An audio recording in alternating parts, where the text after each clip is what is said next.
Graça e paz, irmãos. É com grande alegria, que mais uma vez estamos aqui para nesta reunião de doutrina. Eu quero convidá-los a ficar de pé nesse momento. Desde já eu quero pedir perdão aos irmãos pelo atraso. Aconteceu alguns imprevistos.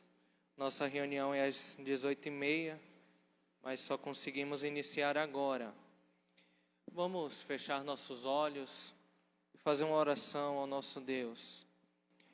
Pai amado, Deus querido, graças damos a Ti, Senhor, pelas Tuas misericórdias que é sobre nós. Nós louvamos o Teu nome, Senhor, pois Tu és grande, Tu és digno de receber, ó Deus, toda a glória e toda a honra. Nós pedimos, ó Pai, que Tu venhas falar aos nossos corações nesta noite. Pedimos que o Senhor venha encher-nos, ó Pai, com Teu Santo Espírito. Que Seu nome, ó Pai, seja exaltado, em nome de Jesus. Que nós venhamos sair daqui, ó Pai, após este estudo, após esta reunião de doutrina, glorificando o Senhor, levando o Teu santo Evangelho. Nós oramos a Ti agradecidos, em nome de Jesus. Amém. Ainda de pé, eu quero convidá-los a abrirem suas Bíblias no Salmo 147. Salmo 147.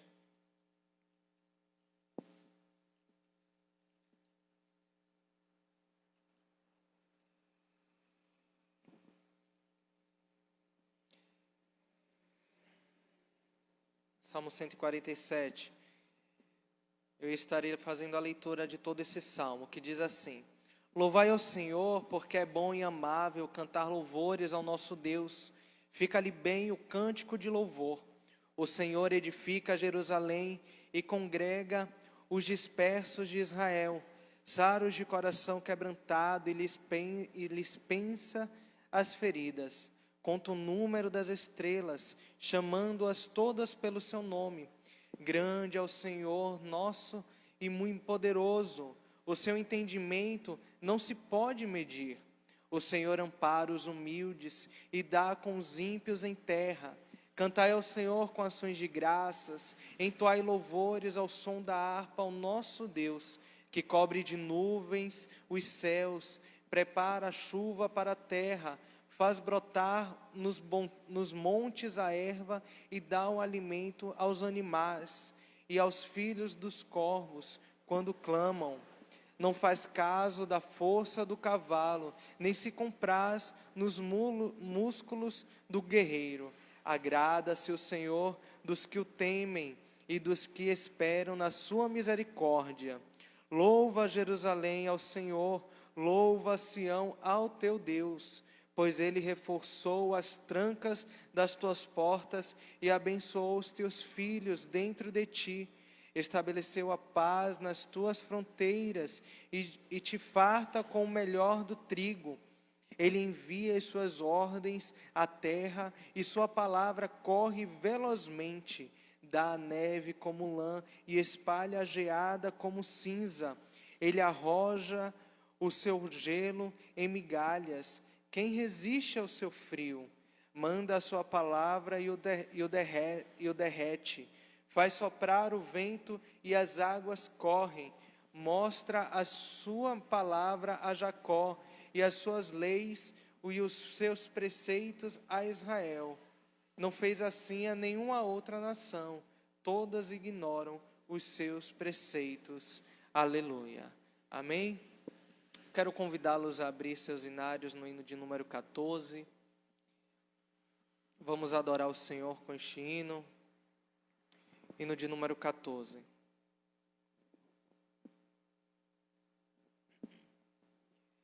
Vamos nós louvar a Deus, vamos ao Senhor de toda luz, Santo, Santo. Cantem, louvem lá nos céus, nosso Deus e Rei Jesus. Exaltado seja Deus, Santo, Santo. Exaltado seja nosso Deus e Pai, exaltado, para sempre o exaltai. Cantem, louvem lá nos céus, nosso Deus e Rei Jesus. Exaltado seja Deus, Santo, Santo. Nosso Deus eterno Pai, Santo, Santo, deu-nos bênçãos por Jesus. Vede, vede, ao Senhor glorificai, vós os salvos pela cruz, sim, conosco glória dai. Vinde, vinde. Exaltado seja nosso Deus e Pai, exaltado, para sempre o exaltai. Cantem, louvem lá nos céus, nosso Deus e Rei Jesus. Exaltado seja Deus, Santo, Santo. Exaltemos nosso Deus, Santo, Santo. Exaltemos com fervor, hoje, hoje. Tributemos todos nós, hinos santos de louvor, sim, louvor em alta voz, hoje, hoje. Exaltado seja nosso Deus e Pai, exaltado, para sempre o exaltai. Cantem, louvem lá nos céus, nosso Deus e Rei Jesus. Exaltado seja Deus, Santo, Santo. Amém. Louvado, engrandecido seja o Senhor Todo-Poderoso, que nós venhamos exaltá-lo para todo o sempre, o nome do nosso Deus. Podem se assentar. Eu quero pedir a nossa irmã Jayala que faça nesse momento uma oração de contrição, pedindo perdão ao Senhor pelos nossos pecados e também nos preparando para este momento que iremos estudar, meditar na palavra de Deus.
Amém.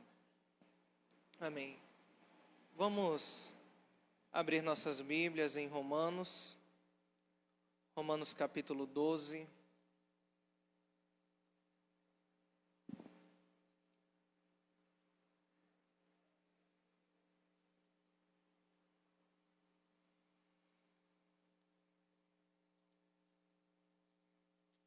Romanos capítulo 12. Vamos dar início ao estudo de hoje já para os irmãos que não estão cientes, né? Os irmãos que estão nos assistindo através da live. O pastor hoje, ele não está aqui conosco, né? Ele, juntamente com a família, precisou fazer uma viagem, precisaram viajar e ele me deixou hoje na responsabilidade de trazer o estudo aos irmãos.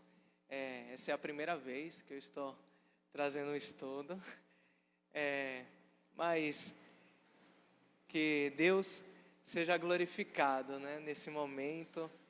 E quando o pastor me pediu para trazer o estudo, eu já tinha preparado esse estudo, ele já era pronto, já estava pronto. Na verdade, eu dei ele certa vez em um grupo que nós tínhamos de estudo. E o tema que eu resolvi trazer para os irmãos é esse que vocês estão vendo aí na tela, a aplicação prática. Qual deve ser a atitude do crente justificado para com Deus e qual deve ser a atitude do crente justificado com os irmãos na fé, né? Então, vamos ler esses versículos, Romanos capítulo 12, do verso 1 até o verso 8, que diz assim a palavra de Deus: Rogo-vos, pois, irmãos, pelas misericórdias de Deus, que apresenteis o vosso corpo por sacrifício vivo, santo e agradável a Deus, que é o vosso culto racional. E não vos conformeis com este século, mas transformai-vos pela renovação da vossa mente, para que experimenteis qual seja a boa, agradável e perfeita vontade de Deus. Porque, pela graça que me foi dada, digo a cada um dentre vós que não pense de si mesmo além do que convém, antes pense com moderação, segundo a medida de fé que Deus repartiu a cada um. Porque assim como num só corpo temos muitos membros, mas nem todos os membros têm a mesma função, assim também nós, conquanto muitos, somos um só corpo em Cristo e membros uns dos outros. Tendo, porém, diferentes dons, segundo a graça que nos foi dada. Se profecia, seja segundo a proporção da fé. Se ministério, dediquemo-nos ao ministério. Ou que ensina, esmere-se no fazê-lo. Ou que exorta, faça-o com dedicação. O que contribui, com liberalidade. O que preside, com diligência. Quem exerce misericórdia, com alegria. Amém? Meus amados, ao preparar este estudo, eu fiz, deixa eu deixar essa Bíblia aqui, para ter mais espaço. Quando eu estava preparando esse estudo, eu tive algumas referências, né? E as referências do meu estudo é baseada no estudo de Romanos 12 também, de Augusto Nicodemos. Os irmãos, ao procurar no YouTube, irão encontrar esse estudo. Também me baseei na Bíblia de Genebra. E também, eu não sei se os irmãos conhecem, mas também me baseei nesse comentário do Novo Testamento, do livro de Romanos. E que Deus possa falar aos nossos corações profundamente nesse momento em que iremos estudar a sua palavra. Deixa eu abrir aqui. Ok. Romanos capítulo 12, do verso 3 ao verso 8, né? E, como eu disse aos irmãos, esse tema é o devido uso dos dons espirituais para com Deus e para com os irmãos na fé.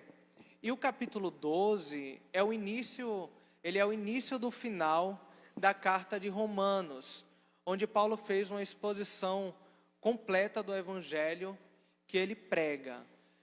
E agora ele vai trazer as aplicações práticas para a igreja de Roma. Até o capítulo 11, ele expõe, né, faz a exposição do evangelho, e a partir do capítulo 12, ele vai começar a trazer as aplicações práticas para a igreja de Roma, daquela época.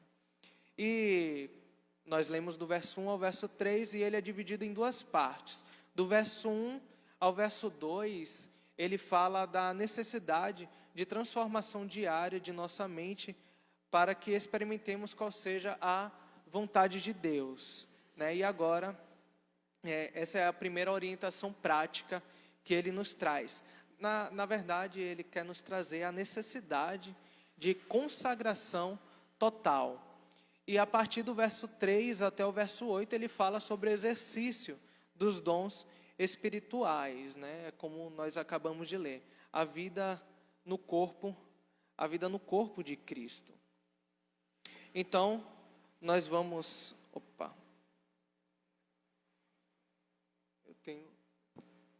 descongelou ali. Então, nós vamos, primeiramente, vamos ver versículo por versículo, analisar versículo por versículo, começando do primeiro verso, do versículo 1 e o versículo 2, que é a primeira parte, a parte que ele fala do crente que é justificado para com Deus. Primeiro nós vamos ver o crente justificado para com Deus, que é do verso 1 ao verso 2, e depois o crente justificado para com os irmãos na fé, que é a partir do verso 3 até o verso 8. Então, vamos lá. Aqui, como eu acabei de falar, Paulo, havendo levado a bom termo sua exposição da doutrina da justificação pela fé, estabelecendo que judeus e gentios são pecadores, é isso que ele fala até o capítulo 11 de Romanos, que são salvos do mesmo modo também, e que possuem papéis complementares na história. Agora ele chega à sua aplicação prática, que é aqui, a partir do capítulo 12. Então, como eu disse, ele fala a primeira parte, do verso 1 ao verso 2, ele fala da necessidade de consagração total, que nós, irmãos em Cristo, servos de Deus, devemos fazer a consagração total. A partir do verso 3, que é até o verso 21, aqui nós vamos estudar até o verso 8, mas só que do verso 3 ao 21 ele fala da vida no corpo de Cristo. A partir do capítulo 13, do verso 1 ao 14, ele fala sobre as responsabilidades políticas e sociais. E do capítulo 14, do 1 também ao 15 e o 13, ele fala de como tratar as controvérsias entre os espiritualmente fracos e os fortes. Porém, nós iremos analisar somente esses dois primeiros tópicos, né? A necessidade da consagração total e a vida no corpo de Cristo, que é até o verso 8. Vamos lá. Capítulo 12, versículo 1 ao verso 2. Vamos ler aí mais uma vez, que diz assim: Rogo-vos, pois, irmãos, pelas misericórdias de Deus, que apresenteis o vosso corpo por sacrifício vivo, santo e agradável a Deus, que é o vosso culto racional. E não vos conformeis com este século, mas transformai-vos pela renovação da vossa mente, para que experimenteis qual seja a boa, agradável e perfeita vontade de Deus. Aqui no verso 1 ao verso 2, ele fala da atitude do crente justificado para com Deus. E do verso 1 ao 2 com Deus, como eu disse, né? Ofereçam-se a Deus como sacrifícios vivos, como nós acabamos de ver. E do verso 3 ao verso 13, e 3 ao 8, ele fala de nós, que somos muitos, somos um só corpo em Cristo. É aqui que nós iremos entrar nessa parte de nós como cristãos, como nós devemos ser para com nossos irmãos na fé, e sejam dedicados uns aos outros em amor fraternal. Irmão Paul Washer, o reverendo Paul Washer, ele diz: a conversão envolve transformação, caso contrário, foi apenas emoção. Então, quando nós somos verdadeiramente servos, quando nós somos convertidos pelo Espírito Santo, a conversão, ela não é somente você dizer: eu aceito a Cristo e acabou, só isso. Não, a conversão, ela gera transformação em nós, né? Nós somos nascidos, né? Novamente, nós somos completamente transformados por Cristo Jesus, e isso é uma transformação contínua. Então, se isso não acontecer, se essa transformação não acontecer, é como ele acabou de dizer, isso foi apenas emoção. E essa transformação, ela gera isso que nós vamos estudar nesta noite, né? É isso que nós vamos ver, a transformação. Após convertidos, quando nós somos transformados, nós iremos ter uma mudança completamente, tanto para com Deus, quanto para com os irmãos na fé. E nós vamos ver agora, como eu disse, vamos analisar versículo por versículo, né? E agora nós vamos ver o primeiro verso do livro de Romanos, capítulo 12, que nos diz: rogo-vos, pois, irmãos, pelas misericórdias de Deus, que apresenteis o vosso corpo por sacrifício vivo, santo e agradável a Deus, que é o vosso culto racional. Então, aqui no verso 1, a primeira expressão que ele fala é exorto. A primeira expressão, ou seja, exorto, indica o caráter não só do parágrafo inicial, mas dos 5 capítulos finais desta epístola. Os capítulos iniciais não estão completamente destituídos de exortação. Eles não estão destituídos de exortação, mas em seu todo, o que se encontra em Romanos do capítulo 1 até o capítulo 11 é a exposição. Aqui ele está expondo, enquanto a exortação é o que predomina a partir do capítulo 12 até o capítulo 16. Ele também fala aqui: rogo-vos, pois, irmãos. Sobre a palavra irmãos, é bom a gente ressaltar isso. Ela é um termo afetivo do discurso. Um exame de todos os casos de ocorrência nessa epístola revela que sempre que o apóstolo emprega esse termo, ao dirigir-se aos leitores, ele está profundamente comovido. Sempre que ele usa esse termo, ele está escrevendo sobre um tema que o afeta emocionalmente. Em cada caso, o tema de discussão é saturado de emoção. Sempre que ele usa essa palavra, irmãos, ele está sempre comovido com isso. Literalmente, aqui no verso 1, Paulo exorta os destinatários a oferecerem, como nós acabamos de ver no verso 1, a oferecerem a Deus o corpo como sacrifício.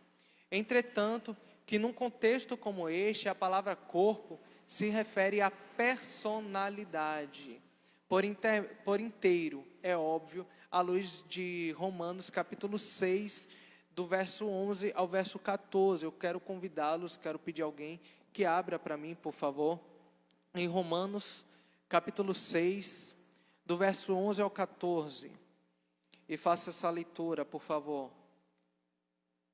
Romanos 6, do 11 ao 14.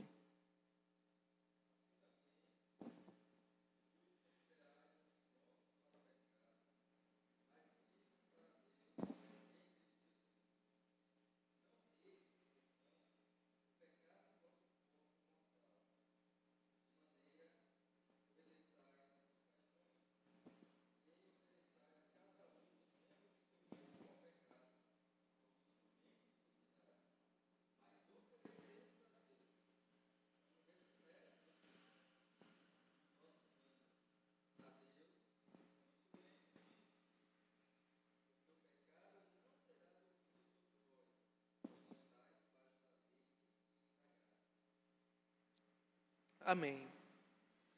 Oferecei-vos ao Senhor. Filipenses capítulo 1, verso 20 também nos diz: segundo a minha ardente expectativa e esperança de que em nada serei envergonhado, antes com toda ousadia, como sempre também agora, será Cristo engrandecido no meu corpo, quer pela vida, quer pela morte, através das minhas atitudes, será o Senhor engrandecido, né? Aqui, quando ele fala do corpo, ele está falando da personalidade, como nós devemos agir. Por corpos, João Calvino diz, por corpos, ele tem em mente não só a nossa pele e ossos, mas a totalidade que somos compostos. Ele adotou essa palavra para que pudesse designar mais plenamente tudo o que somos, pois os membros do corpo são os instrumentos pelos quais executamos nossos propósitos. Ainda no verso 1, Paulo afirma que esses sacrifícios devem possuir as seguintes características, que são essas três que nós vimos aí, que é ser vivos, santos e agradáveis. Vivos, ou seja, devem proceder da nova vida no interior do crente. Santos, o produto da influência santificadora do Espírito Santo. E agradáveis, não só aceitos por Deus, mas muito sinceramente oferecidos àquele a quem os crentes se dedicam. Vivos, ou seja, devem proceder da nova vida no interior do crente. O que eu acabei de falar da personalidade, né? O que é que a transformação, a conversão, ela vai gerar em nós, né? Nós somos transformados quando nós somos convertidos, e isso gera uma total mudança em nós, né? Nós devemos oferecer um culto ao Senhor agradável, vivos, santos e agradáveis a Deus. O apóstolo acrescenta que o vosso, no caso o seu culto racional, é isso que ele fala, apresenteis o vosso como é? Irmãos, pelas misericórdias de Deus, que apresenteis o vosso corpo por sacrifício vivo, santo e agradável, que é o vosso culto racional, ou em algumas Bíblias está traduzido, né, como o seu culto racional. Culto, a oportunidade para culto, primeiro em conexão com o templo, né, em Lucas 18, do verso 9 ao verso 14, nós podemos ver isso, foi outro sublime privilégio. Não obstante, a palavra usada no original é bastante ampla, a ponto de incluir também o culto na sinagoga. Aliás, aqui nós temos uma pergunta, a ocorrência da mesma palavra para culto ou serviço em João, capítulo 16, verso 2, não aponta na direção de uma conotação mais ampla do que serviço cultico. Então, quando ele se refere a culto aqui, não é somente a culto aqui no templo, mas só que é toda a nossa vida, por onde nós passarmos, em nosso trabalho, no lugar que você estuda, se você é algum estudante, e também aqui na igreja. Deixa eu abrir aqui.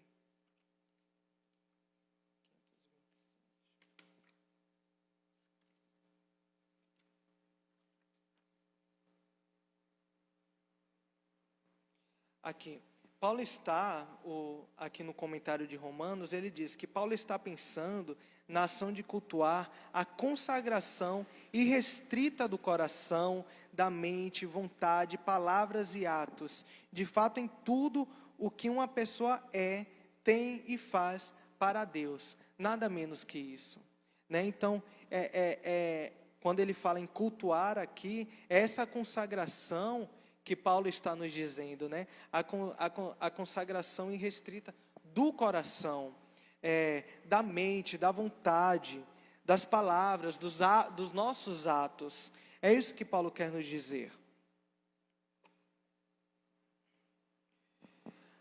Ele também ele também usa a palavra racional.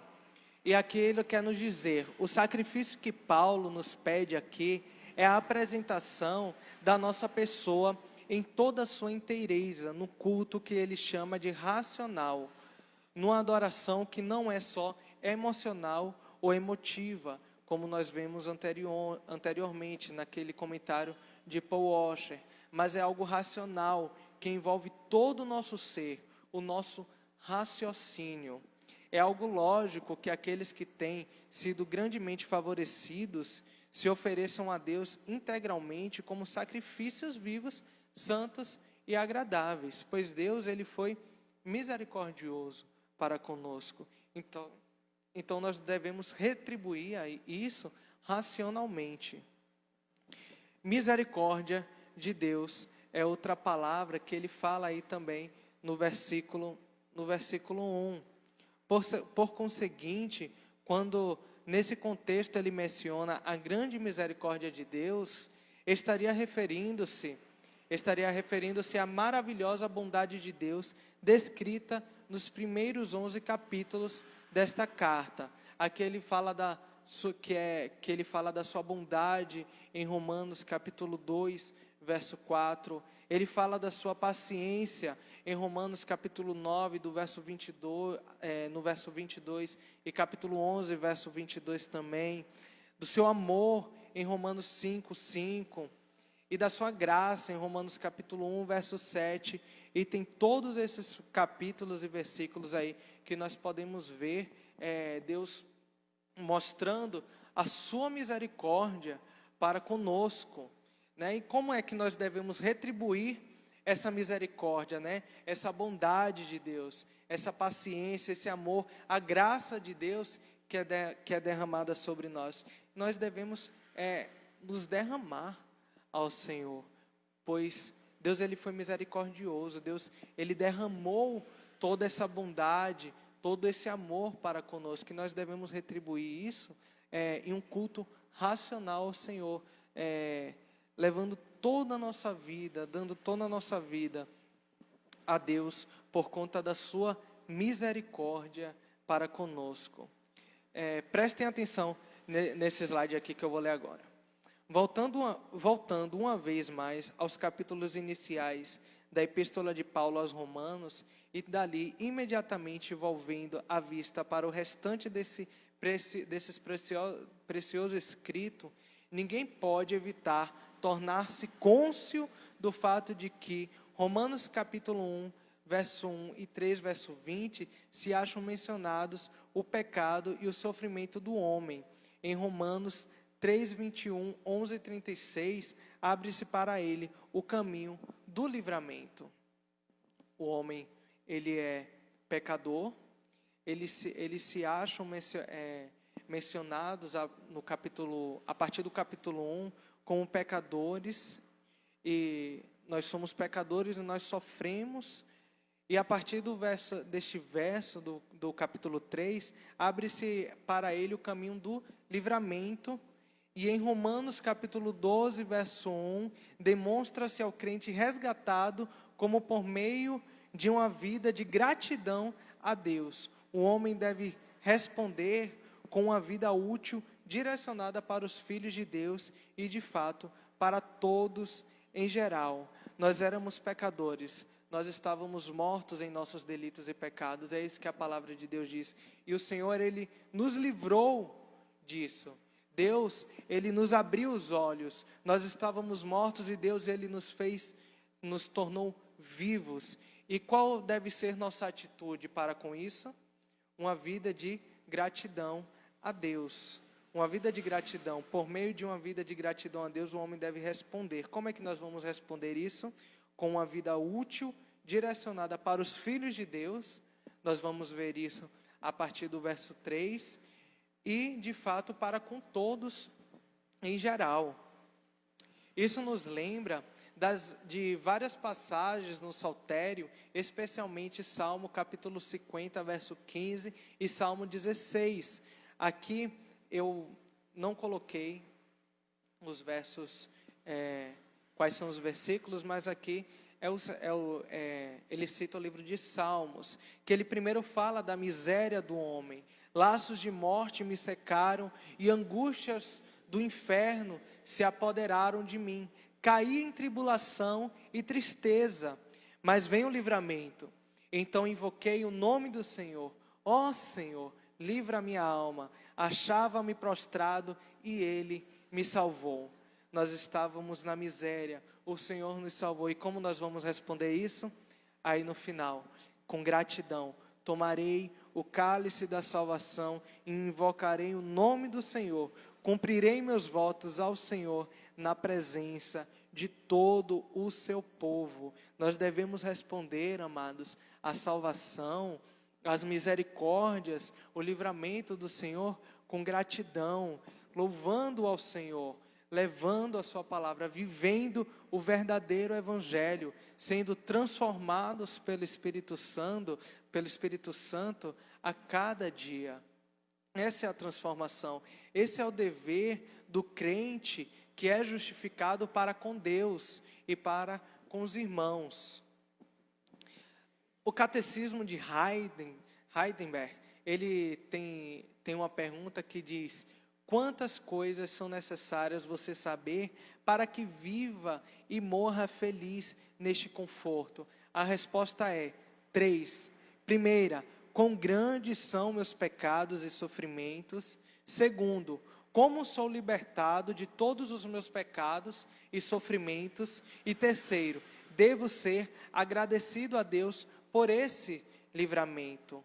Quantas coisas são necessárias você saber para que viva e morra feliz neste conforto?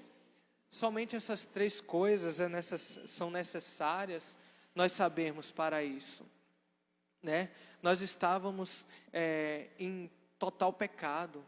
Grandes são os meus pecados e sofrimentos, mas só que Deus, Ele nos livrou, Ele nos libertou desses pecados e sofrimentos, e nós devemos reagir isso com gratidão, agradecidos a Deus por esse livramento que Ele nos dá. Aí está o versículo 1, e depois nós passamos para o verso 2, que diz assim: e não vos conformeis com este século, mas transformai-vos pela renovação da vossa mente, para que experimenteis qual seja a boa, agradável e perfeita vontade de Deus. E não vos conformeis com este mundo. Nós devemos viver uma vida de santificação. É isso que nós vimos. E não vos conformarmos com este mundo. A palavra mundo aqui significa o caráter e a conduta do ser humano. E é em relação a este sentido que Paulo nos proíbe a nos conformarmos, visto que o mundo todo jaz no maligno. Vamos abrir aí em 1 João capítulo 5, perdão.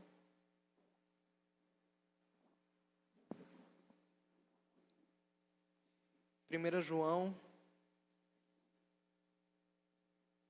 capítulo 5, verso 19, alguém pode ler, por favor?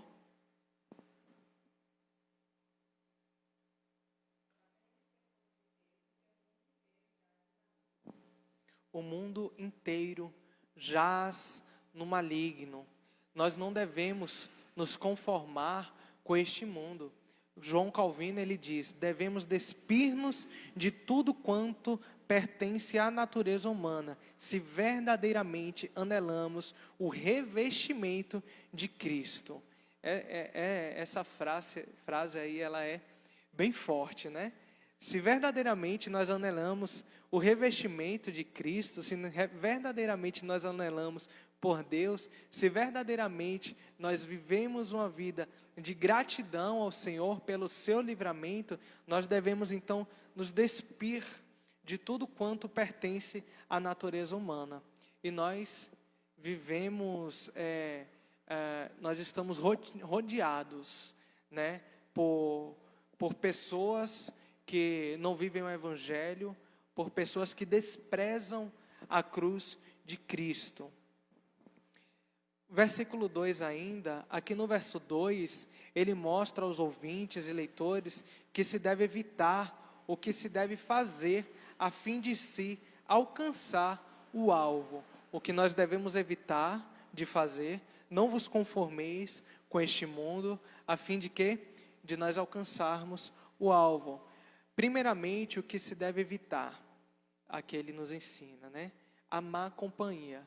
E é o que mais nós convivemos, infelizmente, às vezes, com más companhias, né? No nosso trabalho, nossos vizinhos, para quem estuda na faculdade, no colégio. A má companhia corrompe o bom caráter. 1 Coríntios 15, 33. Alguém abre aí, por favor. A má companhia corrompe o bom caráter. E neste presente mundo, é quase impossível evitar completamente a má companhia, ou ainda afastar os maus hábitos que ainda aderem ao que, em geral, se pode chamar boa companhia.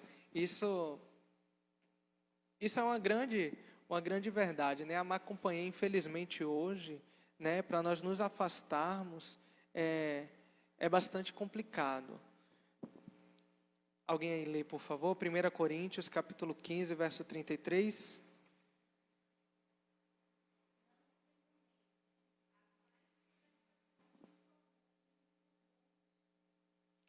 As más conversações corrompem os bons costumes, então nós devemos, por completo, amados, nos afastarmos da má companhia. É isso que ele nos diz aí. A pergunta 119, também do Catecismo de Heidelberg, ela diz: Deus, nesse mandamento, que é o sétimo mandamento que ele está se referindo aqui, proíbe somente o adultério e outros pecados vergonhosos? A resposta é não. Como nosso corpo e nossa alma são templos do Espírito Santo, Deus quer que o conservemos puros e santos. Por isso, ele proíbe todos os atos, gestos, palavras, pensamentos e desejos impuros e tudo que possa atrair o homem para tais pecados. Por isso que nós devemos,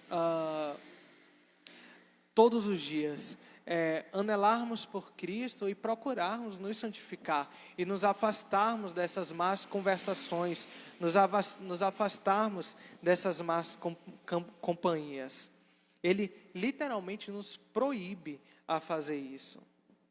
Quando Paulo diz: e não vos conformeis com este mundo, ou em outra tradução, e não permitam que se amoldem segundo o padrão desta era má, ele está advertindo a membresia de então e de agora contra entregar-se a várias manifestações de mundanismo, por meio do qual se vêm constantemente cercados, tal como o uso de linguagem suja ou ofensiva, entoar músicas obscenas, leituras de livros torpes, associar-se em termos íntimos com companheiros mundanos e etc. Né? E aí vai tantos outros pecados. Nós não devemos nos conformar com isso. Infelizmente, no mundo de hoje, por estar tão, digamos que, natural nós vermos essas coisas, infelizmente, muitos cristãos, eles já estão até se conformando com isso. Infelizmente, você vê isso em muitas igrejas, muitos cristãos, como, por exemplo, o homossexualismo, né?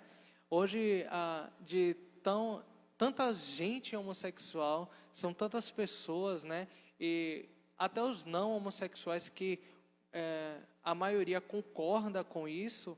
Hoje em dia, dentro da própria igreja, você vê essas pessoas e também você vê perguntas, pessoas vêm perguntar para você se de fato isso é pecado, né? Então você já vê o mundo, o cristão já se conformando com esse mundo, o que nós não devemos em hipótese nenhuma, amados. É isso que a palavra de Deus nos diz aqui no verso 2. E não vos conformeis com este mundo. Qual é o sentimento que vem ao seu coração quando você vê esses pecados? Nós não devemos nos conformar com isso, e nós devemos lutar contra isso. Nós devemos ver isso e nós devemos levar o Evangelho de Cristo a essas pessoas. A principal razão porque Paulo adverte os leitores para que não se conformem ao padrão deste mundo é que o alvo principal do homem não deve ser jamais viver somente para si mesmo. Deve fazer tudo para a glória de Deus. Você vai ver isso lá em 1 Coríntios, capítulo 10, verso 31. Nós devemos fazer tudo para a glória de Deus. Não deve ser jamais viver somente para si mesmo. Uma segunda razão é a constante entrega à tentação de amoldar-se ao padrão de esta era má, como está escrito aqui no verso 2. Uma segunda razão é a constante entrega à tentação de amoldar-se ao padrão desta era má, termina em amarga frustração, pois a forma deste mundo, ela passa, ela vai passar. Nós vemos isso também em 1 Coríntios capítulo 7, verso 31. Isso vai passar, né? Esta era má, ela vai acabar. A principal razão porque Paulo adverte os leitores para que não se conformem ao padrão desta era má é isso. As experiências dos que permitem que suas vidas sejam assim desperdiçadas se assemelha à dos viajantes no deserto. Eles estão completamente exaustos, seus lábios estão ressecados pela sede. De repente, vem ao longe uma fonte borbulhante, cercada por árvores frondosas. E o que é que eles fazem quando eles veem isso? Com a esperança renovada, se apressam para esse lugar, só para descobrir que o que vem não passa de miragem. E é isso que nós vamos ver nessa era má. O mundo e seus desejos, eles estão simplesmente passando. Mas a pessoa que faz a vontade de Deus vive para sempre. Louvado seja Deus. Você vai ver isso em 1 João, capítulo 2, verso 17. Esse mundo, amados, este mundo ele vai passar. Este mundo no qual nós não devemos nos conformar como cristãos, como servos, ele vai passar. Mas nós devemos viver para a glória de Deus. Nós devemos viver fazendo a vontade de Deus. E quem vive fazendo a vontade de Deus, ele viverá para sempre. Em segundo lugar, o que nós devemos fazer? Nós não devemos... deixa eu voltar aqui. Em primeiro lugar, nós não devemos nos conformar com essa era má. Em segundo lugar, o que se deve fazer? Aqui ele vai nos dizer: mas transformai-vos pela renovação da vossa mente. Note o contraste aí, né? Não vos conformeis, mas transformai-vos. Paulo não diz, substituam uma forma externa por outra. Ele não está dizendo isso. Isso não traria solução nenhuma. Pois o problema com os que se deixam moldar, segundo o padrão desta presente era má, se acha bem arraigado. É de transformação que se necessita. Mudança interior, renovação da mente. É isso que nós devemos fazer, né? Nós devemos nos transformar, mas transformai-vos pela renovação da vossa mente em Cristo Jesus. Aqui no comentário, ele nos diz assim,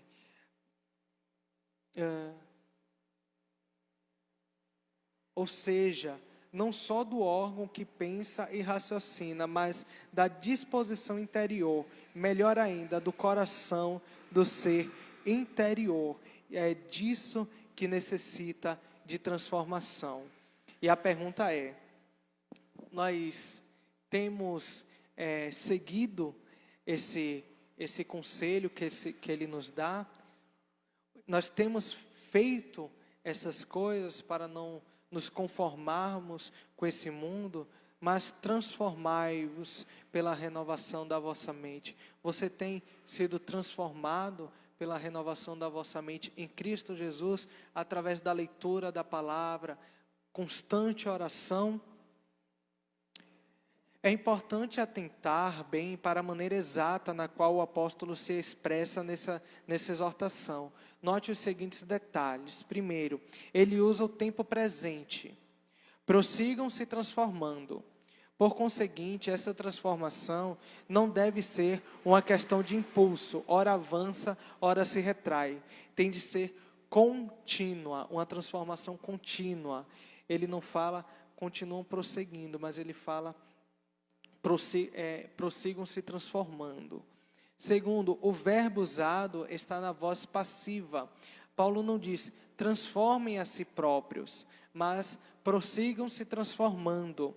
Transformação é basicamente obra do Espírito Santo, equivale à santificação progressiva. Nós podemos ver isso também lá em 2 Coríntios, capítulo 3, verso 18. Como a gente está com o tempo um pouquinho curto, eu não vou estar pedindo para os irmãos abrirem todos esses capítulos aí, em todos esses livros, mas eu vou publicar esse slide lá no grupo da igreja para os irmãos poderem verificar depois, estudarem melhor. Em terceiro lugar, não obstante, o verbo está no modo imperativo. Os crentes não são completamente passivos. Sua responsabilidade não é cancelada. Tem de permitir que o Espírito realize sua obra em seu coração e sua vida. Seu dever é cooperar ao máximo. Ele diz isso daqui porque alguns cristãos hoje que acreditam, como nós acreditamos na eleição, que nós somos salvos pela graça e nós não conseguimos ir até Cristo sem que Ele venha até nós. E existe algumas pessoas, que já têm aquele pensamento de que já que nós estamos mortos, e nós somos salvos assim, então nós não precisamos fazer nada. Eu já sou salvo, então se eu me arrependo dos meus pecados, se eu peço perdão ao Senhor, eu já sou salvo. E não, nós também temos a responsabilidade humana, é isso que ele diz aqui. Nós devemos permitir que o Espírito realize sua obra em nossos corações.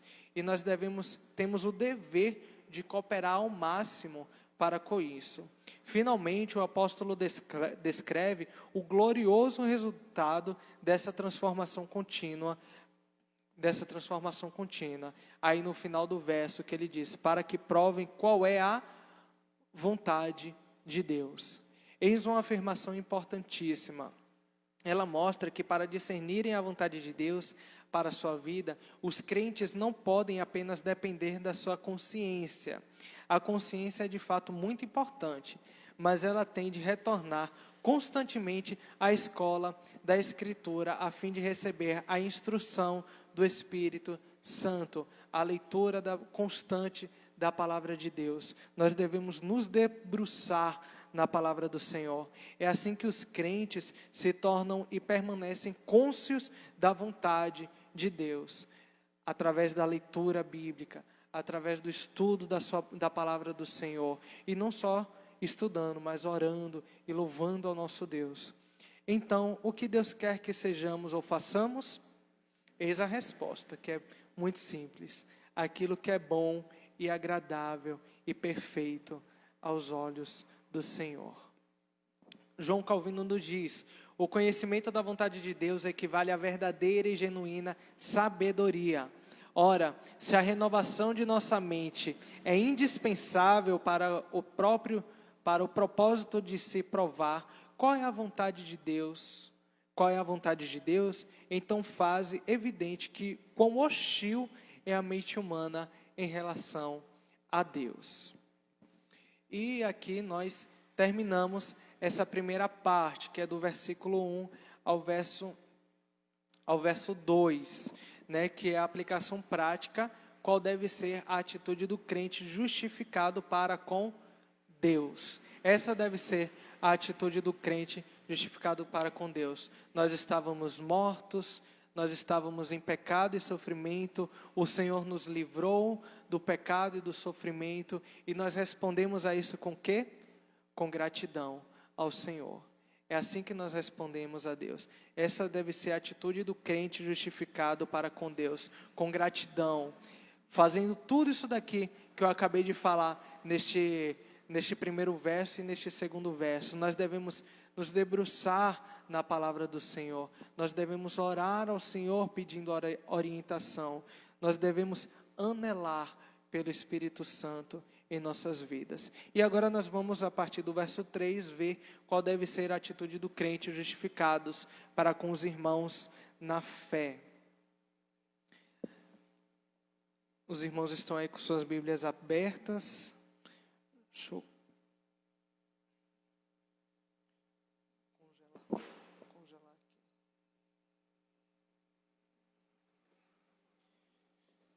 A partir do verso 3.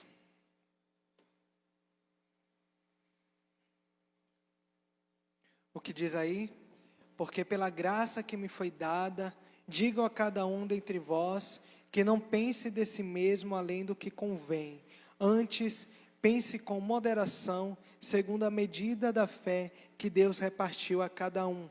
Porque assim como num só corpo temos muitos membros, mas nem todos os membros têm a mesma função, assim também nós, conquanto muitos, somos um só corpo em Cristo, e membros uns dos outros, tendo porém diferentes dons, segundo a graça que nos foi dada, se profecia, seja segundo a proporção da fé, se ministério, dediquemo-nos ao ministério, ou que ensina, esmere-se no fazê-lo, ou que exorta, faça-o com dedicação, o que contribui, com liberalidade, o que preside com diligência, quem exerce misericórdia com alegria. Aqui, a atitude do crente justificado para com os irmãos em Cristo. Eu fiz uma anotação aqui, deixa eu mostrar aos irmãos.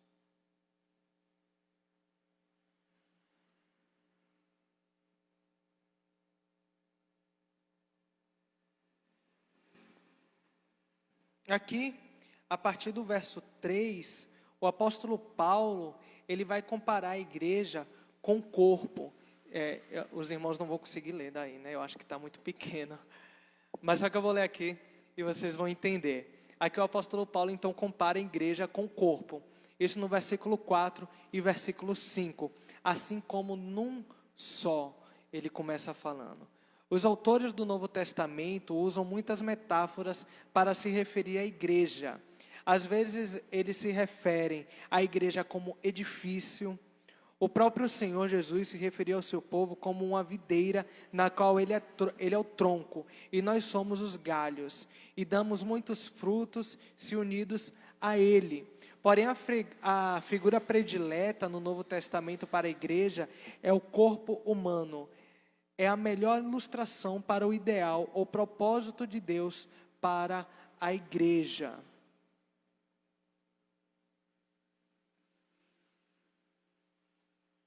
E o que essas analogias elas têm em comum? A ideia do prédio, árvore ou do corpo, por exemplo, como ele fala aqui, é a ideia de estarmos juntos, de pertencermos. No corpo, nós temos membros diferentes com várias funções. Isso é bem visível, né? Mas eles compõem um único corpo. A árvore tem muitos galhos, mas elas formam uma única árvore.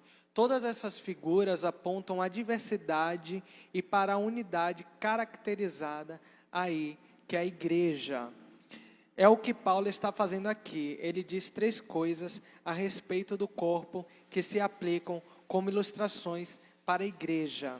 Primeiro, que ele é único, que ele é um corpo apenas. Embora nós tenhamos diferentes manifestações da igreja, sob a forma de igrejas locais, de denominações, mas a igreja de Cristo, ela é uma só. Embora sejamos compostos de pessoas diferentes, nós formamos um único corpo, é um único povo, o povo de Deus. Somos vários membros, mas nós somos um corpo. Somos um apesar de nossas diferenças. O que nos une é a mesma fé em Jesus Cristo. Somos levados no mesmo sangue, aceitos pela mesma graça e na mesma base que é a justificação mediante Jesus Cristo. Mas isto não elimina o fato de que nós somos diferentes. E mais do que isso, nós recebemos diferentes habilidades e capacidades para trabalhar ou para ajudar ou para servir aos irmãos dentro desse corpo de Cristo. nós recebemos diferentes dons. É isso que nós acabamos de ler aqui, e nós vamos ver cada dom desse em particular. É aqui que entra a figura do corpo humano, que é composto de membros variados. Nós temos as mãos, os dedos, a orelha, o olho, o nariz, e nisso está a sua beleza, né? A beleza do ser humano. Como vocês podem me ver aqui, por exemplo, eu tenho apesar de que tem um nariz muito grande, né? Mas só que essa está a beleza. Ele é composto de membros distintos e diferentes, e cada um deles tem a sua função. Todas elas são necessárias e precisas. Eles são diferentes, mas cada um deles tem a sua função. Cada um deles tem o dom que o Senhor concedeu e que nós vamos ver aqui. E aqui, me perdi aqui. Mas isso não elimina o fato de que nós somos diferentes, e mais do que isso, nós recebemos diferentes habilidades e capacidades para trabalhar, ou para ajudar, ou para servir os irmãos dentro desse corpo. E é aqui que entra a figura do corpo humano, que é composto de membros variados. Eu já li essa parte aqui. Todas elas são necessárias e precisas, como eu disse. E assim é a igreja. Cada pessoa, ela é diferente e tem de Deus habilidades diferentes e capacidades diferentes para que possa servir uns aos outros, servir a igreja como um todo. Essa é a visão da igreja no Novo Testamento. Nós podemos imaginar, né, um exemplo aqui. Imagine se nós fôssemos só o nariz, né? Se só fosse o nariz, se Deus nos fizesse assim, como seria algo estranho, né? Mas só que não, como eu acabei de falar, Deus ele fez o nariz, Ele fez os olhos, Ele fez a orelha, a língua, né? A boca para que nós falássemos, e cada uma dessas coisas, elas têm suas diferenças, elas têm suas habilidades. E de igual modo, é dentro da igreja. Cada um de nós que fomos convertidos, nós temos um dom. Deus ele nos deu um dom. E nós devemos procurar exercer esse dom para a glória do Senhor. Versículo 3. Porque pela graça que me foi dada, ordeno a cada um de vocês, aqui tá diferente do texto que nós lemos aqui. Porque pela graça que me foi dada, ordeno a cada um de vocês que não tenha desse mesmo conceito mais elevado do que convém, ter mais também do que convém ter, mas também pense de si mesmo, aqui ele está dizendo, pense de si mesmo de maneira sóbria, cada pessoa de conformidade com a medida da fé que Deus lhe designou. Versículo 3. Aqui, Paulo ele adverte contra o pecado da autoestima, da autoestima exagerada. Ele emite um mandamento específico, digo, ordeno. Apela para sua autoridade como apóstolo, pela graça que me foi dada. Aqui no versículo ele diz isso, e se dirige a todos sem exceção, a cada um dentre vós. Esse não é aquele momento que nós estamos aqui no estudo, né? Ouvindo esse estudo aqui, nós devemos lembrar do irmão do nosso lado. Poxa, aquele irmão deveria estar aqui vendo isso, né? Infelizmente, às vezes isso passa pela nossa cabeça. Poxa, esse estudo, essa pregação, ele era literalmente para aquele irmão. Não, nesse momento aqui ele não está dizendo isso. Isso é para você. A cada um dentre vós, é isso que ele fala. Ele se dirige a cada um de nós. Nós devemos nesse momento nos analisar. Ele usa a palavra fé. A palavra fé. O termo fé é usado aqui no sentido mais comum de confiança em Deus, por meio da qual um indivíduo se apossa das promessas de Deus.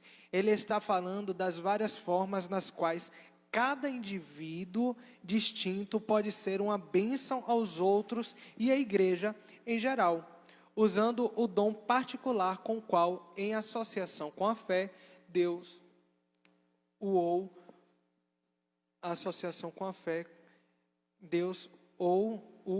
a dotou.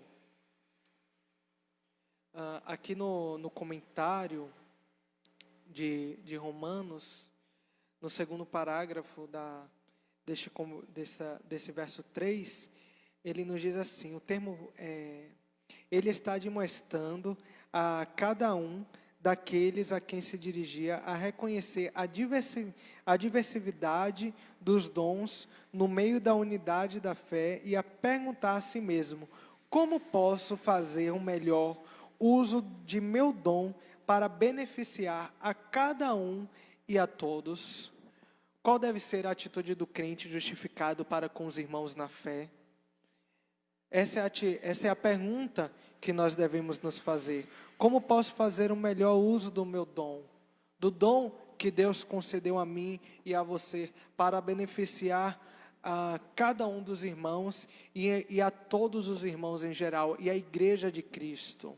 Essa é a pergunta que nós devemos fazer. Ainda no verso 4 e no verso 5 também, Paulo enfatiza primeiro, a unidade orgânica do corpo, que são muitos membros, num só corpo, o que eu expliquei na estante. Letra B, a diversidade proposital dos membros e de suas funções, e esses membros não têm todas a mesma função, eu disse isso na estante. E C, as necessidades e benefícios mútuos desses vários membros que se acham unidos em Cristo.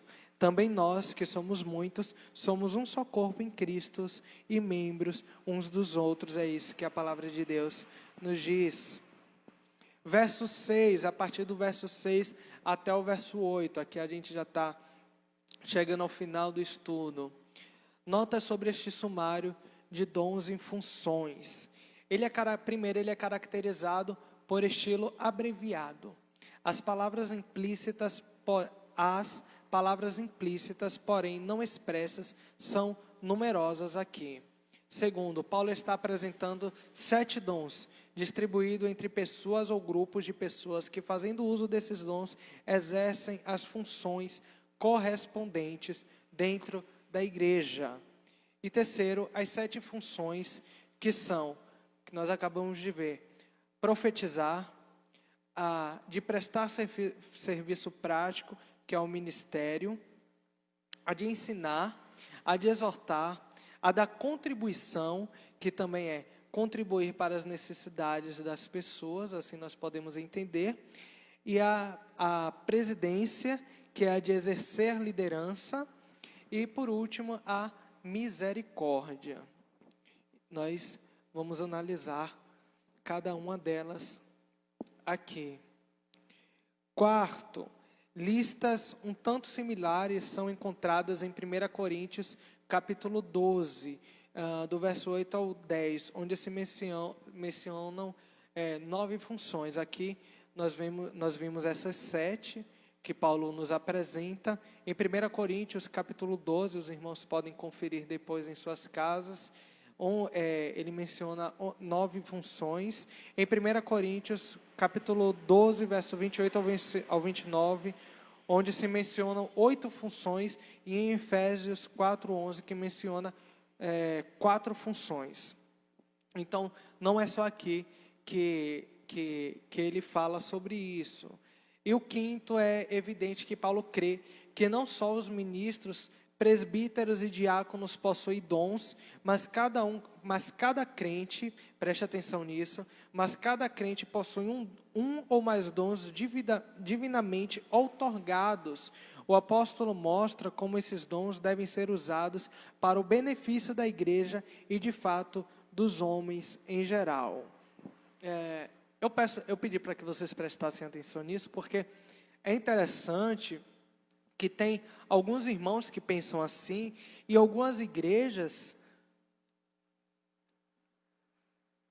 que, infelizmente, elas são assim. Alguns Nicodemos se vocês assistirem um estudo dele sobre isso, ele vai dar um exemplo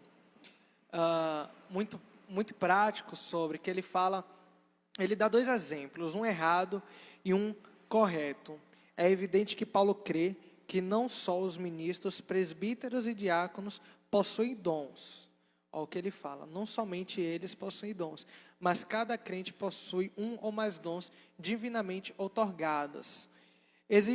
A gente pode dar aquele exemplo do ônibus.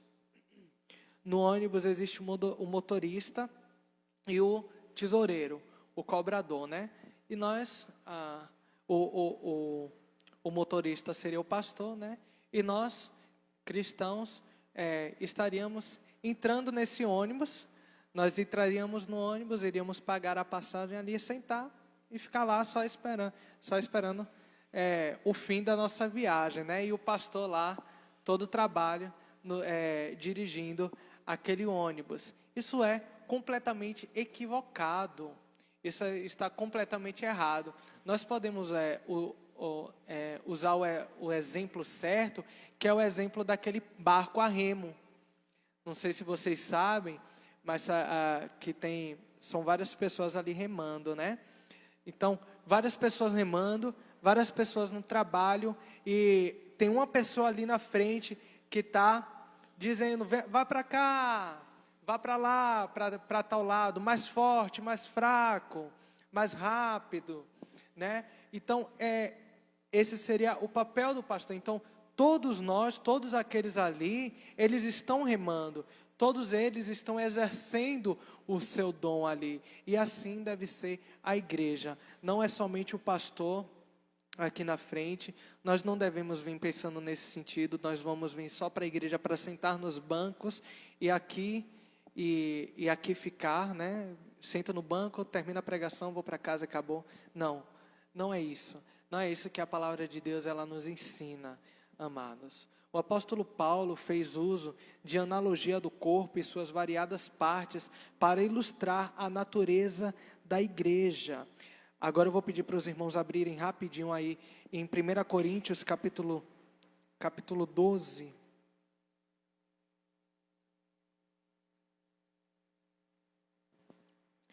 Primeira Coríntios capítulo 12.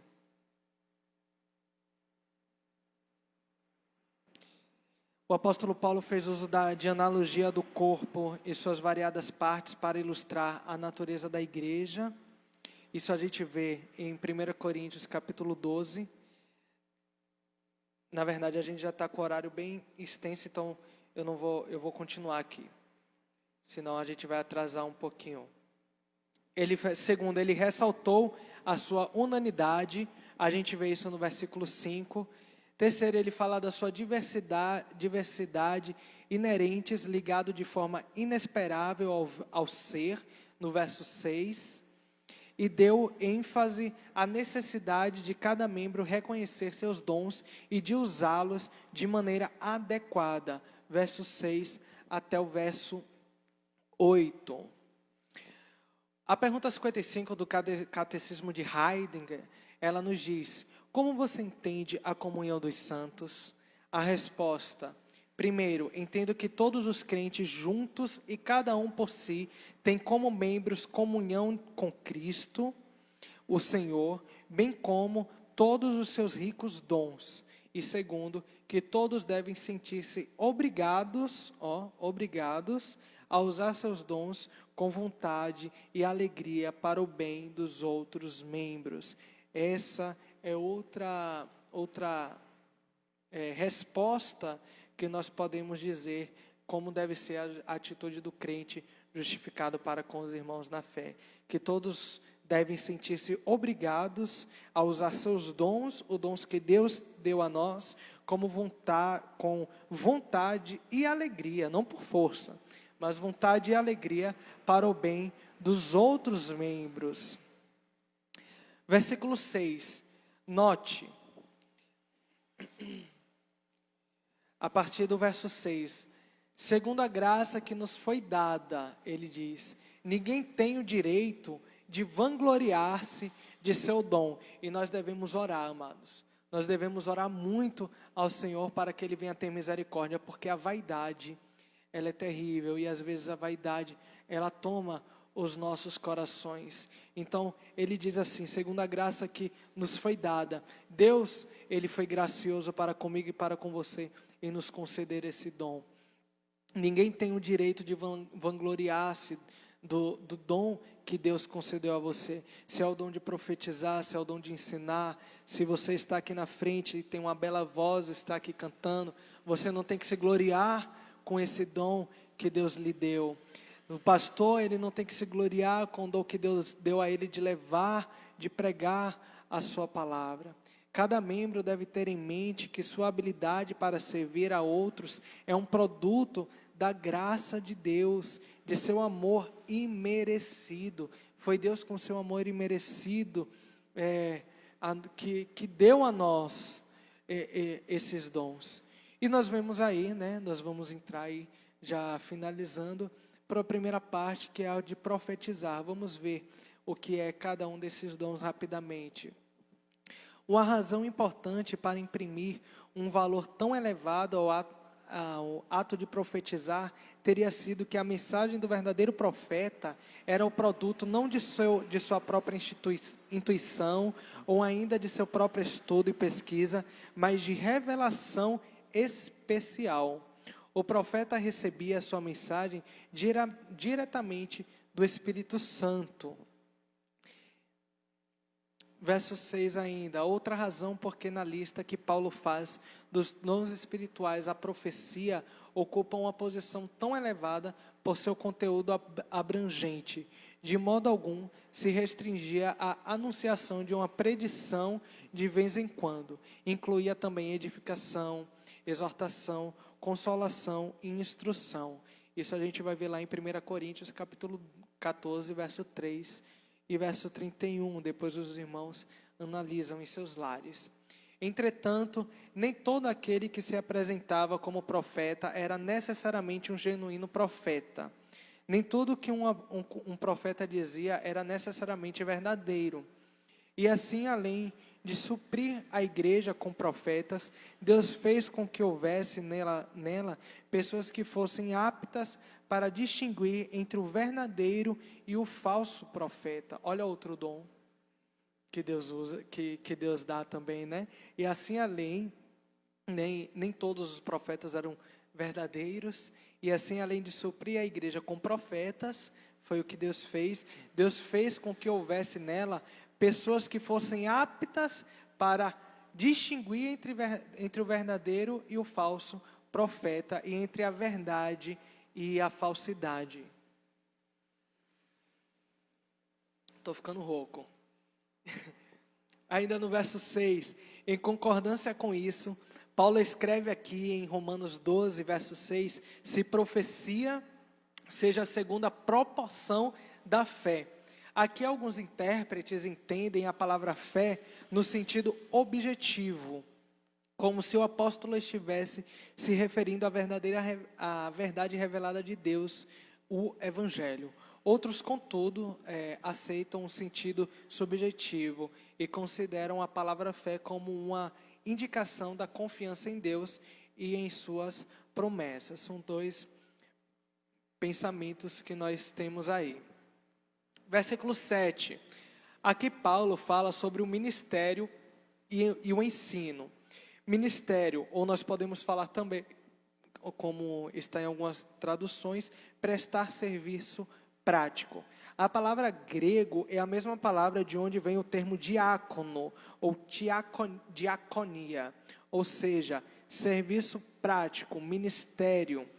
Esse serviço ou ministério pode ser de vários tipos. Na história de Marta e Maria, lá em Lucas capítulo 10, ela equivalia a todo e qualquer trabalho necessário na preparação de alimento. A diaconia, na palavra, é mencionada em Atos 6,4. A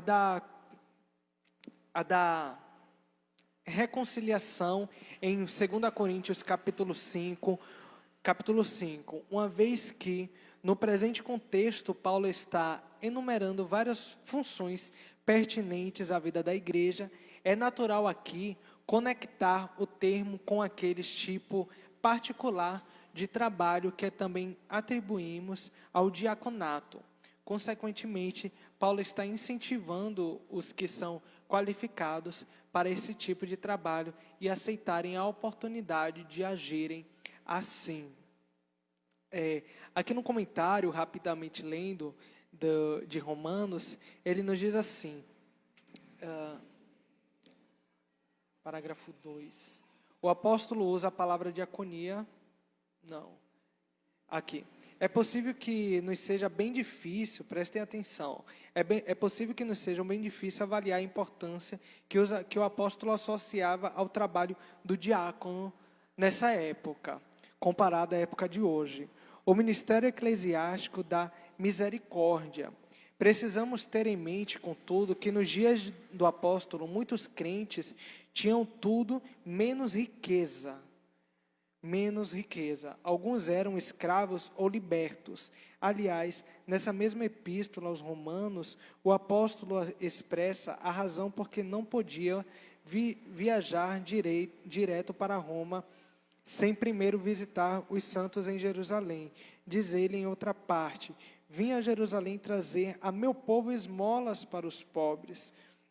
Então, esse é o dom da misericórdia.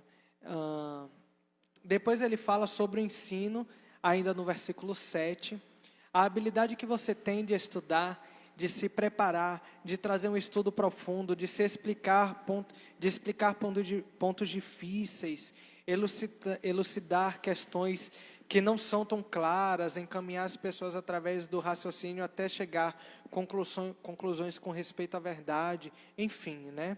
Essas habilidades que os mestres têm.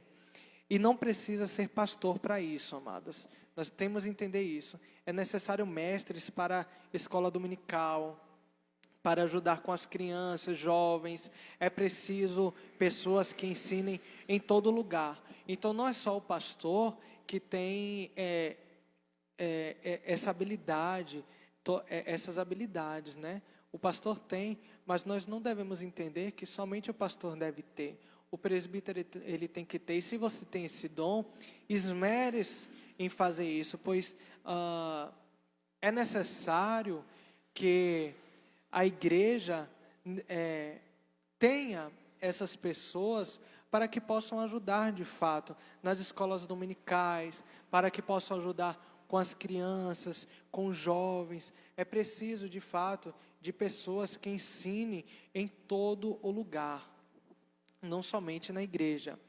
Verso 8, em Atos capítulo 13, verso 15, informa que na sinagoga, depois que uma porção da lei e dos profetas foi lida, os dirigentes da sinagoga convidaram a Paulo e a Barnabé para darem uma palavra de exortação. Esse era o costume naqueles dias. Aqui em Romanos 12, os que haviam sido abençoados com o dom da exortação são concitados a fazer uso dele para o benefício de todos. Eles são concitados a isso, ou instigado, ou incitado, persuadido a isso, estimulado, movido a isso. A palavra exortar no grego é a mesma palavra que vem de consolador. A gente acha que exortar é só brigar, né? Mas só que também vem de consolador. Quando Jesus disse, eu vou mandar o consolador, no grego parácleos, essa palavra aqui, exortação, é parácleis. Literalmente, no grego, significa alguém que vem ao seu lado, que é chamado para estar ao seu lado, para lhe encorajar a continuar. Amados, nós precisamos de irmãos assim, de irmãos que venham para nos exortar, para nos consolar, para vir ao nosso lado, nos ajudar. Também nós vemos no versículo 8, o dom da contribuição, ou contribuir para as necessidades das pessoas. Por meio dos diáconos, toda a igreja funcionando com a unidade se engaja nesse importante ministério. Entretanto, além da benevolência coletiva, deve haver também a benevolência privada, aquele que são aptos para a função nessa qualidade, que usem de todos os meios para a sua concretização. Visto que o Senhor os tem abençoado tão ricamente, então, como retribuição, que sejam uma bênção para outros. Mas ao agir assim, devem estar certos de contribuir sem motivo adicional. Aqui o dar como motivo adicional denunciado por Malaquias ocorre de pronto à mente aquilo a que Ananias e Safira fizeram. Vocês vão ver isso lá em Atos 5. Os verdadeiros doadores são aqueles que dão sinceramente, lembrando em todo o tempo o que eles mesmos têm recebido de seu Senhor e Salvador, Jesus Cristo. Da presidência ou de exercer liderança em algumas traduções. É bom quando você tem gente que sabe liderar. Quando você coloca numa posição de liderança, quem não sabe liderar, de fato isso é um desastre. Tem de ter um dom de liderar, a habilidade de você conquistar o respeito, conduzir as pessoas confiam na sua orientação, você tem visão do todo, sabe compartilhar, sabe perguntar. E é necessário isso na igreja. Às vezes a igreja está tão desesperada por ter alguém que venha presidir, alguém que venha exercer liderança, que coloca qualquer um em cima do púlpito, qualquer um na liderança da igreja. Mas só que isso é terrível, né? Isso pode causar uma catástrofe dentro da igreja, né? Então nós devemos procurar por pessoas que saibam liderar, né? Por pessoas que tenham o nosso respeito, que saibam conduzir as outras pessoas, pessoas que confiam você deve confiar na orientação desse que estará liderando. Por fim, no verso 8, a misericórdia, João Calvino diz: como nada proporciona mais consolação ao enfermo ou a alguém que sofre de algum outro infortúnio, do que se ver diante de pessoas amigas, solícitas e prontamente dispostas a oferecer-lhe sua prestimosa mão. Assim também, se porventura observa traços de tristeza no semblante do seu benfeitor, sente-se-á afrontado e não beneficiado. A misericórdia acrescentaria a isso apenas que uma visita breve e cordial, feita por um irmão na fé, sábio e simpático, que se dispõe a ajudar de toda a forma possível, é certamente muito mais benéfica do que o recital quase infindável de todos os horrendos detalhes da cirurgia sofrida pelo visitante, ou seja, o Senhor melancólico, né? A gente poderia dizer assim. De fato, o coração alegre é bom remédio, mas o espírito abatido faz secar os ossos. Isso está escrito lá em Provérbios 17, 22. Isso vale tanto para o paciente quanto para o visitante. E é necessário que nós tenhamos irmãos misericordiosos. E aqui chega ao fim do nosso estudo, né? Desse estudo. E o que eu quero dizer aos irmãos referente a isso, para nós concluirmos, né? Primeiramente, alguns dons aqui, eles são necessários que nós tenhamos, como o dom da misericórdia, por exemplo, né? Todo cristão, como cristão, ele tem esse dom, e ele tem que ter esse dom. Porém, existem alguns irmãos que são mais misericordiosos. O dom da contribuição também. Nós devemos contribuir, todos nós devemos contribuir. Mas, de fato, há irmãos que Deus tem abençoado mais, que tem mais condições. E esses irmãos, eles têm um dom maior da contribuição, né? Então, não é porque você tem um dom que você deixará de ter outro dom, ok? Não é porque você não é rico, por exemplo, que você não tem o dom da contribuição. Você só muda que aquele que tem mais condições, ele também tem um dom, se assim Deus o conceder, de contribuir mais, não querendo nada em troca, né? Mas só que para a glória do nosso Senhor. Meus amados, por fim, eu quero que vocês meditem nesses conselhos que são dados, né, aqui no capítulo 12. A partir do verso 1 ao verso 2 nós vimos, nós devemos prestar um culto racional ao Senhor. Nós estávamos mortos e Cristo nos salvou. E nós devemos responder isso com gratidão. Você tem respondido isso com gratidão? Essa é a pergunta que eu faço a você nesse momento. Seus dons, os dons que Deus Ele nos dá, você tem exercido o seu dom? Não venha para a igreja. Não venha para a igreja no intuito, como cristão, de ficar somente sentado no banco. Uma coisa é certa, Deus Ele não deu o dom de esquentar banco. Deus Ele não deu esse dom, saiba disso. Nós temos dom e nós devemos procurar os nossos dons e nós devemos servir uns aos outros. Qual é o dever do crente justificado para com Deus? Qual é o dever do crente justificado com os irmãos? Qual é o seu dever, amado? Eu quero que você medite nisso nesta noite. Que saiamos daqui nesta noite meditando nisso. Qual é o nosso dom? Qual é o nosso dever como cristãos para com Deus e para com os irmãos na fé? Amém? Vamos ficar de pé. Vamos orar ao Senhor, encerrando este culto, esta reunião. Fechemos nossos olhos e oremos ao Senhor. Santo Deus, maravilhoso Pai, Deus Criador, Deus Soberano, quão grande, Senhor, és Tu, somente Tu és digno de glória, Deus. E gratos nós somos a Ti, Pai, pela Tua palavra exposta nessa noite, porque nós vivemos em um país que nós somos livres para cultuar a Ti, Senhor. Nós somos livres para andarmos com a Bíblia, Deus, para examinar as Escrituras Sagradas. Ó Senhor, dá-nos discernimento da Tua palavra, meu Pai. Dá-nos, ó Deus, iluminação do Teu Santo Espírito.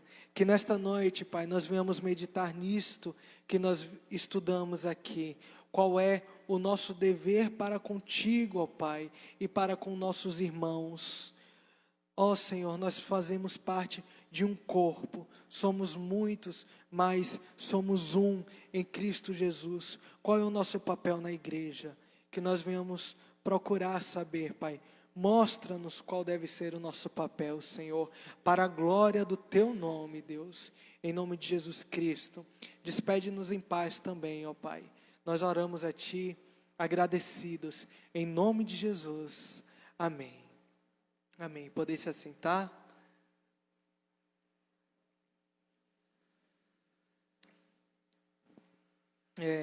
Só os avisos finais, né? Como os irmãos já sabem, o pastor, ele está em viagem, né? Em breve nós estaremos com ele aqui novamente, se assim Deus permitir. Ao nosso visitante, seja muito bem-vindo. Nossos irmãos que estão chegando agora também, né? Primeira vez aqui, bem-vindos. Que Deus os abençoe grandemente. Estamos esperando vocês aqui no domingo. Para o irmão que não sabe, nossos cultos aqui é a terça, quinta e aos domingos. Terça-feira, reunião de oração, 6h30. Quinta-feira, hoje, a partir das 6h30 também. Hoje a gente começou um pouquinho atrasado, mas conseguimos concluir para a glória de Deus. E também, aos domingos, a escola dominical, no normal, ela é pela manhã às 9h30 e à noite ao culto público às 6h30. Porém, por conta dessa pandemia, os cultos públicos, eles estão sendo pela manhã, que é às 9h30 da manhã, ok? Culto público 9h30 da manhã. E à noite a escola bíblica dominical, que não está sendo presencial, está sendo através do nosso Facebook. O pastor está ministrando ali a escola dominical às 6h30, ok? Que Deus abençoe os irmãos. e nosso culto está encerrado.